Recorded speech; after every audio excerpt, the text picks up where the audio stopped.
When it comes to sound bars, Samsung has always been one of the best options out there. Today we're going to unbox and set up the Samsung Q800B.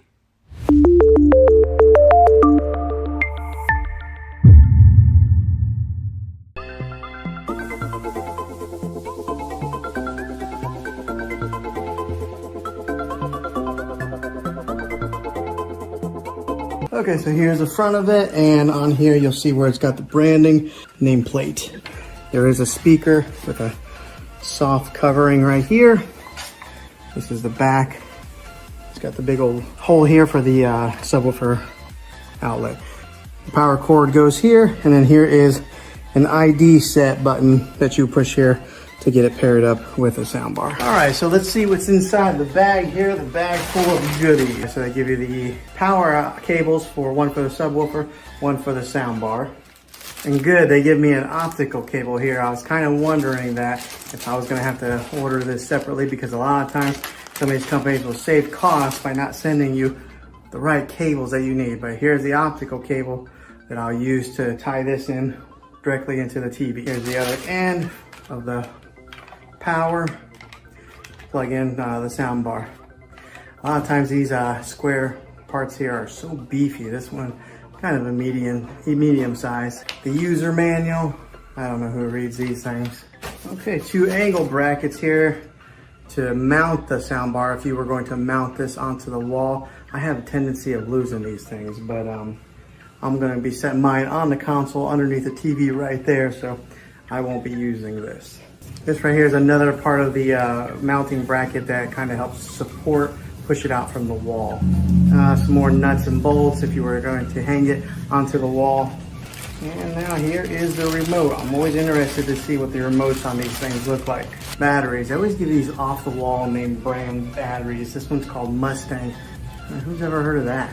Why can't they send me like a Duracell or Energize? Now the remote looks similar to the TV remote that I have, the Samsung TV remote.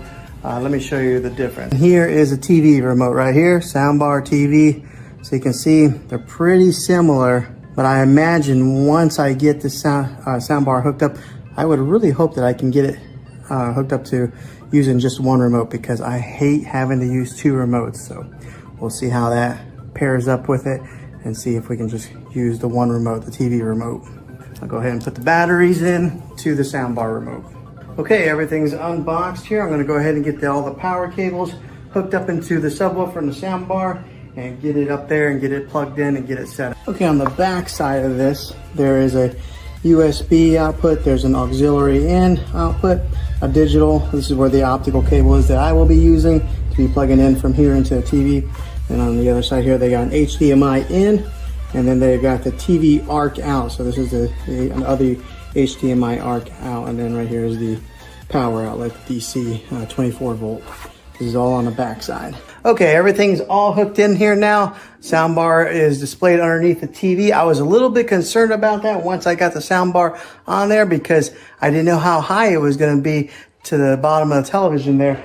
And it's like right there, it's almost perfect. And then I got a little bit concerned to see if the sensors would still be able to read a remote control, but it's fine. I don't even know where the sensors are on that TV. They're really hidden and discreet, so I don't know if they're in the screen somewhere, but now whenever I turn up the volume, you'll see it says AV soundbar. It automatically recognizes the make and the model of the soundbar. There's a plus symbol that lights up on the corner. So it signifies on the soundbar and it signifies on the television. Okay, the subwoofer is connected to the soundbar. Let me tell you, I've never experienced such an easier setup process than this right here. The way this works is once you plug in the subwoofer right here, it automatically connects to the soundbar right away. So that you don't even need to push in the button on there to pair it. It automatically did that. And one of the ways that you can tell if it is paired is on the back side of the subwoofer. You'll see that there's a blue light right there shining. So that means that it is connected. Another little bit of information: if it is blue, that means that it is connected. If it's red, then that means that there's an issue in the setup process. And if it's blinking blue and red together, then that means there is a malfunction. So make sure you watch the indicator light. But I don't think you should have any problems if you're hooking this up Seems simple enough. Now you are able to hook this up wirelessly via Bluetooth, but I mean, if they give you one of those optical cables, I really recommend to go direct line in. Sometimes you never know what kind of issues that you'll have going through wireless through Bluetooth technology. I know it's pretty solid, Bluetooth is, but if you can go wired in, definitely do that. So that's what I did, wired in. Okay, so the good thing is we were able to use the TV remote for the soundbar and TV together, so I will only be using one remote.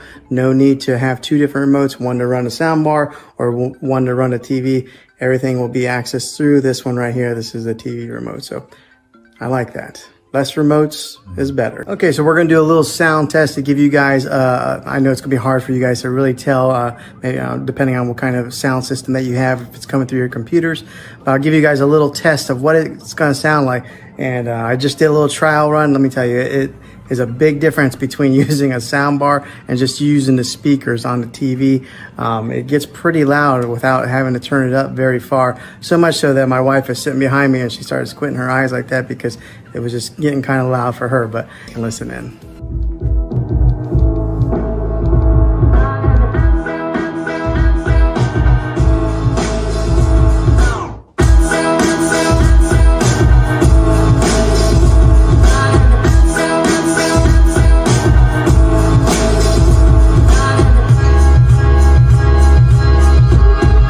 Okay, so that sounded pretty good. I'm very pleased with this purchase so far. Sounds like it's going to be a really good soundbar. Now, something to note here, the bass there, it pushes out through the back.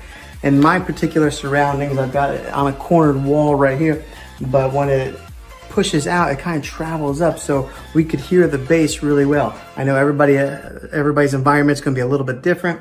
I do have a higher ceiling, so some of the sound that comes out from the top of the speakers is going to have to travel up quite a ways to kind of fill the room, but it does push out from the ends here. We can hear that perfectly fine. So if you do have a lower ceiling, you should be able to hear it and get all that rich sound that comes from this sound bar. But yeah, it's pretty easy to set up and it sounds fantastic. So well, hopefully this video was helpful to you.